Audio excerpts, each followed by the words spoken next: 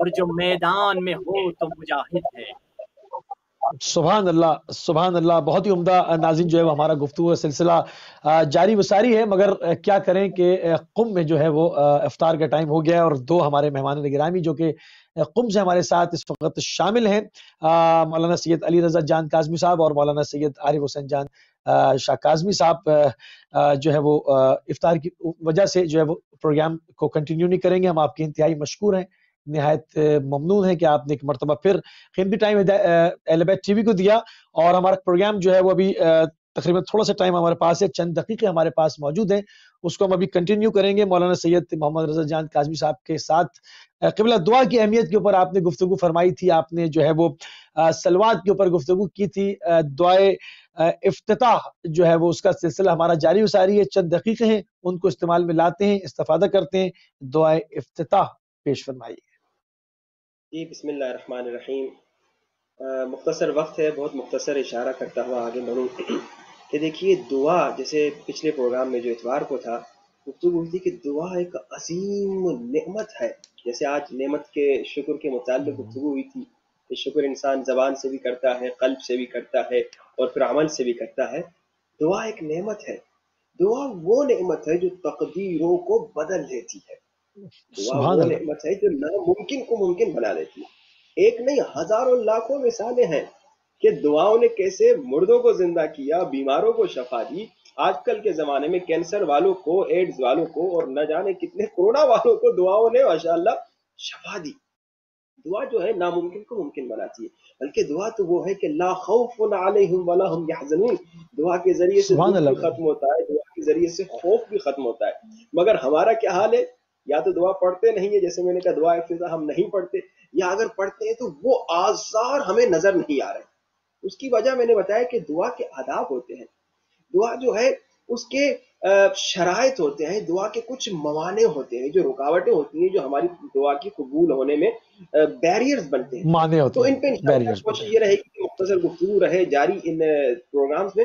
آج دعا افتتاح بھی تھوڑی پڑھنی ہے، لیکن ایک دعا کا ادب جو میں نے بتایا تھا وہ کیا تھا؟ صلوات، کہ ہم دعا شروع صلوات کریں اللہم صلی علی محمد وآل محمد محمد وعجل والے فرجہ، دعا ختم فرج، کریں تو اللہم صلی علی محمد وآل محمد وعجل۔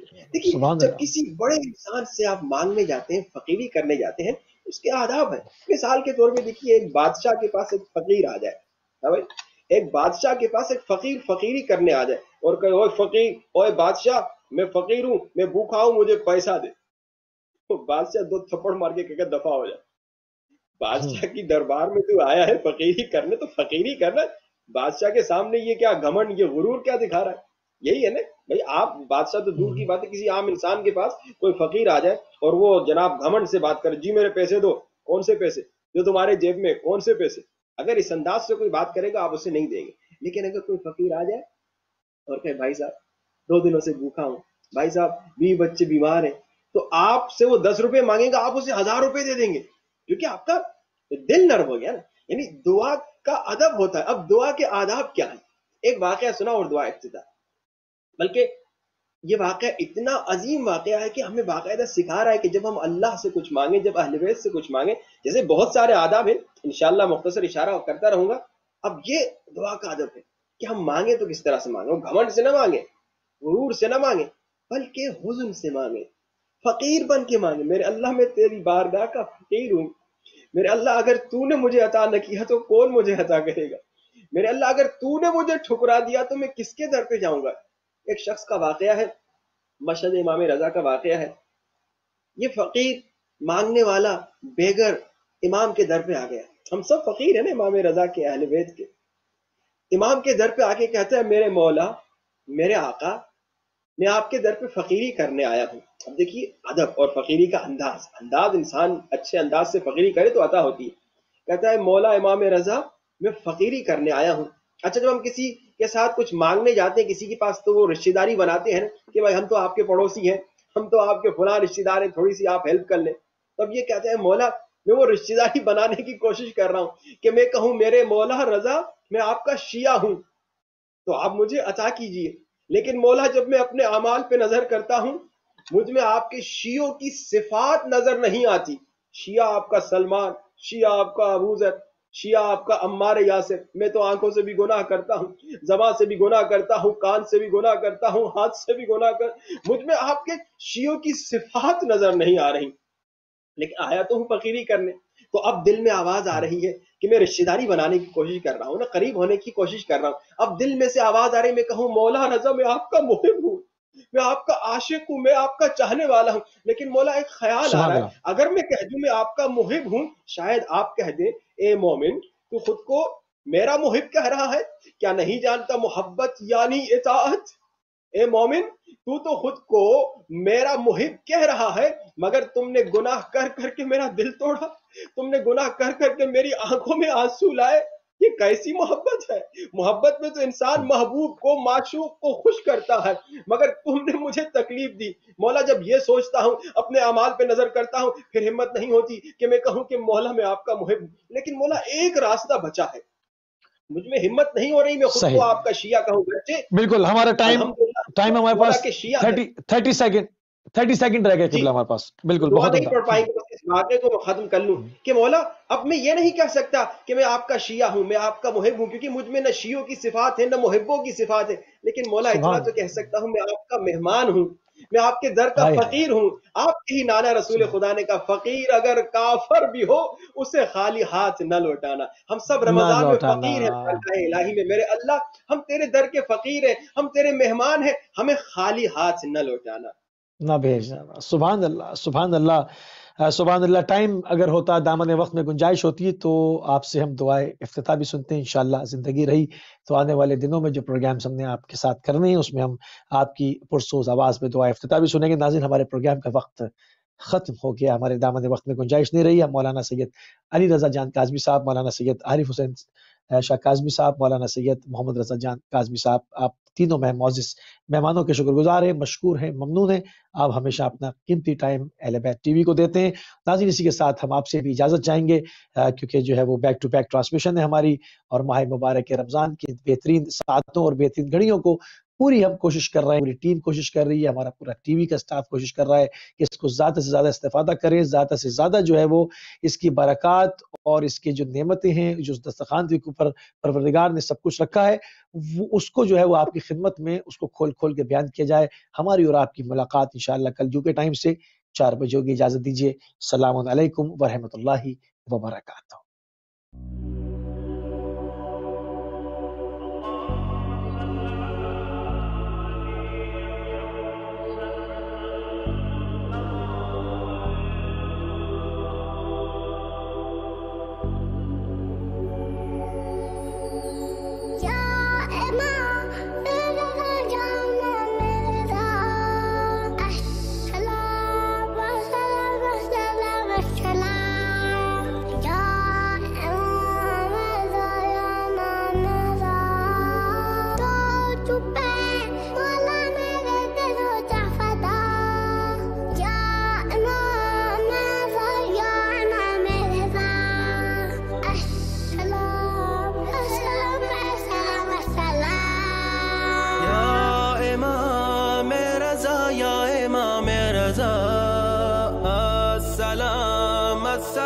السلام السلام یا امام رضا یا امام رضا، تجھ پہ مولا میرے دل و جاں فدا، یا امام رضا یا امام رضا، السلام السلام السلام السلام، تیرا عاشق ہوں مولا فدا کار ہوں، تیرا ظاہر ہوں گرچہ گناہ گار ہوں، تیرا ظاہر ہوں گرچہ گناہ گار ہوں، تو شفاعت میری کر مجھے حر بنا، تو شفاعت میری کر مجھے حر بنا، یا امام رضا یا امام رضا، السلام السلام السلام السلام، تیرے در سے کوئی بھی نہ خالی گیا، تو ہے شاہ زمن تو ہے شاہ ہدا، تو ہے شاہ زمن تو ہے شاہ ہدا، کر مجھے بھی خزانے سے اپنے عطا، کر مجھے اپنے عطا یا امام رضا یا امام رضا السلام السلام السلام السلام یا امام رضا یا امام رضا السلام السلام السلام السلام یا امام رضا یا امام رضا تجھ پہ مولا میرے دل و جاں فدا یا امام رضا یا امام رضا السلام السلام السلام السلام بندگی کا طریقہ سکھا دے مجھے زندگی کا سلیقہ سکھا دے مجھے زندگی کا سلیقہ سکھا دے مجھے اے دل مرتضی سن میری التجا اے دل مرتضی سن میری التجا یا امام رضا یا امام رضا السلام السلام السلام السلام ہم بھی ظاہر ہے مولا کرم کیجئے ہم کو اذن رہے کربلا دیجئے ہم کو اذن رہے کربلا دیجئے ہے رضا اور اطہر کے دل کی صدا ہے رضا اور اطہر کے دل کی صدا یا امام رضا یا امام رضا السلام السلام السلام السلام یا